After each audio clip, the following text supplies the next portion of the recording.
Ayan na po yung ating yema, ay ang ating chiffon cake. Ayan. After 20 minutes, ito na. Yes, gagawa tayo ng chiffon cake para sa ating yema cake. Ayan, meron tayo dito 2 cups na all-purpose flour. Ito na muna kasi wala tayong cake flour. Pero kung may cake flour tayo, pwede nyo yung gamitin. Ayan, isi-shift lang muna natin. Ayan. Yung ating baking powder, 1 tablespoon. Ating asukal, kalahati.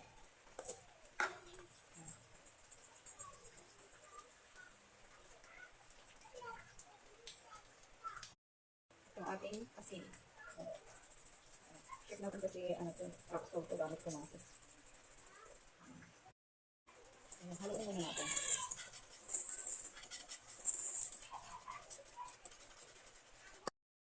Sunod naman natin yung ating wet ingredients, yung ating dalawang itlog. Large po ang ating donut. Yung ating oil, half cup. Yung ating water na 3/4 cup. At yung ating vanilla. 1 teaspoon. Haluin lang natin mga sis.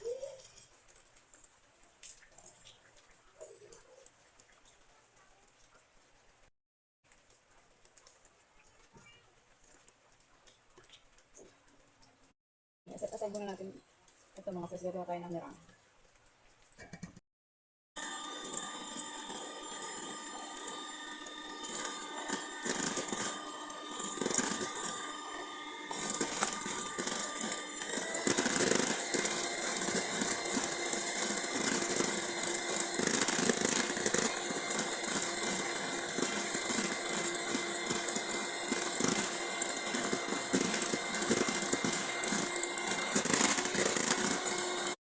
Okay na ito mga sis. Ayan. Para hindi tayo ma-overmix. Ayan. Pag-mixin natin ang ating ingredients mga sis. Kuha lang tayo dito sa ating nirang. Ang konti. Ayan. Ayan, i-scrape natin. Ayan sa ilalim.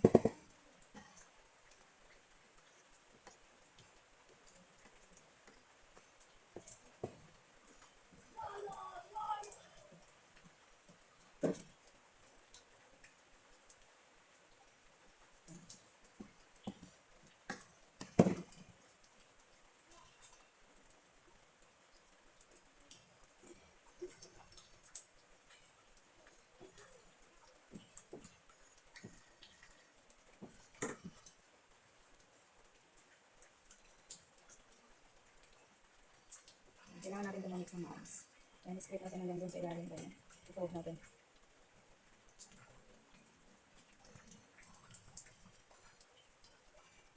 Okay na yan. Lalagay na natin yung ating salanera.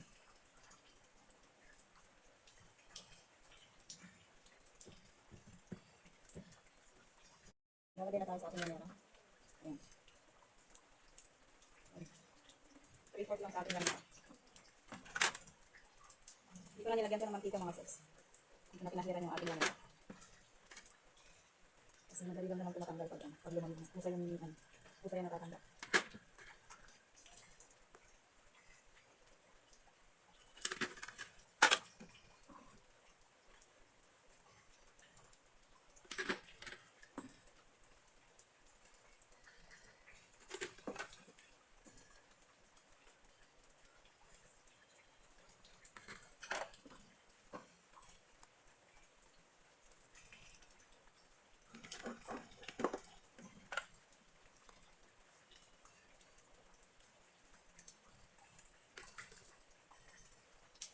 Ano tayo nagawang 10 piraso mga sis. Pagpatulan natin ito. Para ma-reduce yung bubbles. Lagyan na sa ating oven. Ayan na po yung ating yema. Ay ang ating chiffon cake. Ayan. After 20 minutes, luto na. Ayan. Palalamigin lang natin ito mga sis. Pusa yan, bubuka.